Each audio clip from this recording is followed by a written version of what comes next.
Üdv mindenkinek! Újra itt a Darkwise Studio.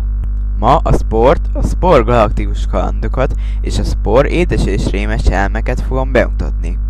Az IJ és a Max is a National Geographic közreműködésével készítette. Nemrég láttam egy műsort az evolúcióról, és a végén a Sporeból jeleneteket mutattak be. Ez szerintem egy nagyon jó plusz a játéknak. Akkor kezdjünk is bele!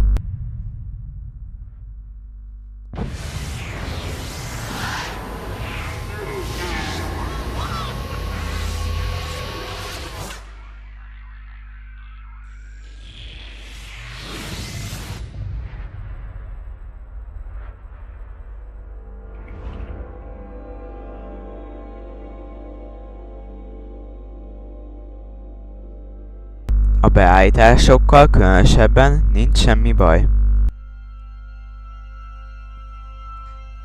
Na, akkor most válaszunk egy bolygót és kezdjük el a játékot. 5 változatos fázist játszhatunk végig. De kezdjük is az elején a sejtfázisnál. Mivel a nehézségi szint csak a játék hosszán változtat, ezért a legkönnyebb fokozaton játszok.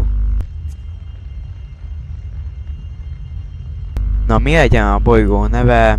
Mi is? Hát mondjuk Anyucika bolygó, majd később megértitek, miért így neveztem el.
És meg is érkezett a kis sejtünk a hosszas utazás után, várva, hogy mit rejt majd a jövő.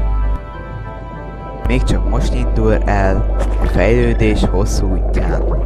De nincs is sok dolga, csak ennie kell és vigyáznia magára. Bármit is várhatnánk el egy ilyen agytalan amőbától.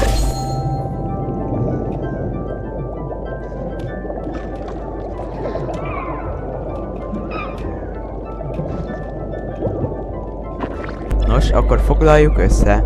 A sejtünk minél többet eszik, annál nagyobb lesz, és több DNS pontot kap. A DNS pont arra jó, hogy fejlesszük a lényünket. Ezzel tudunk új testrészeket vásárolni rá.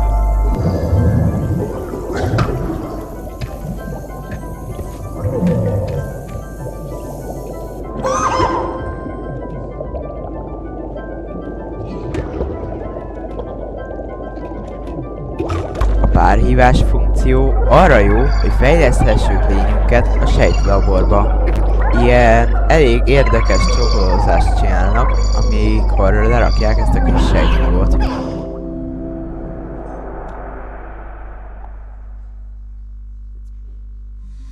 A lényünk színét, bőrét, testfelépítését is változtathatjuk.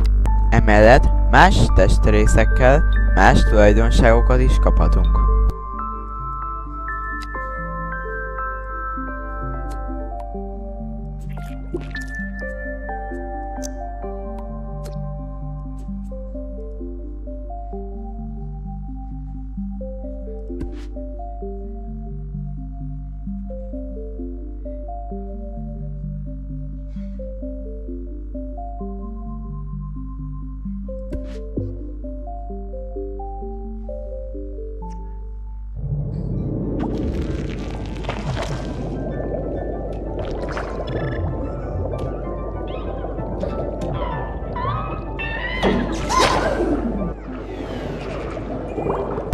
Igen, itt most vágtam egy kicsit, de itt már fejlettebb a lényem, és most fogom megmutatni igazán a sejtlabort.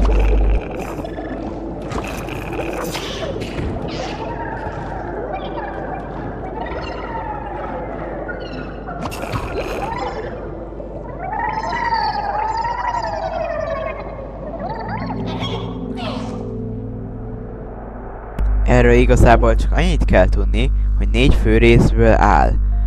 Szájak, támadóeszközök, uszonyok és szemek. 3 fajta száj van.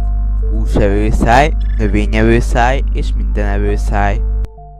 Minden szemmel ugyanolyan jól látsz, de hogyha nincsen szemed, akkor ilyen szürkés, ilyen sötétben látsz, és elég keveset, szóval nem jó szem nélkül élni.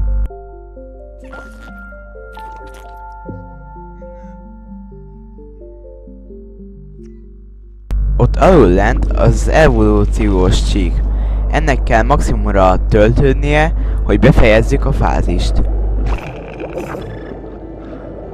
Arra még itt kitérnék, hogy a készítők sokkal több ilyen fázist akartak létrehozni. Például a halfázist. Ezt nem tették bele a játékba, de itt is már látszódik, hogy nem átlátszó az egysejtű, szóval inkább ilyen halhoz hasonlít.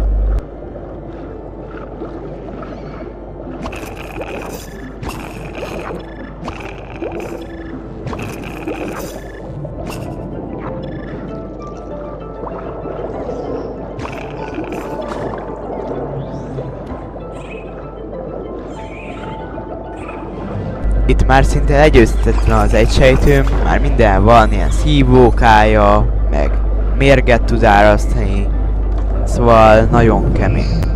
De minden fázisban lesz nálunk erősebb ellenfél, vagyis gigász.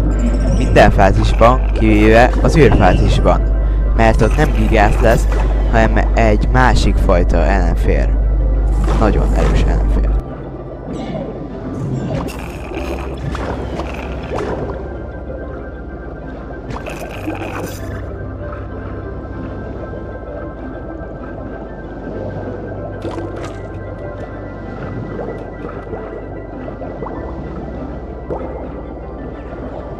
Hát ennyi is volt a sejtfázis, meg a videóm, még lesz egy olyan 4-5 rész, nézzetek minket darkwright.blog.hu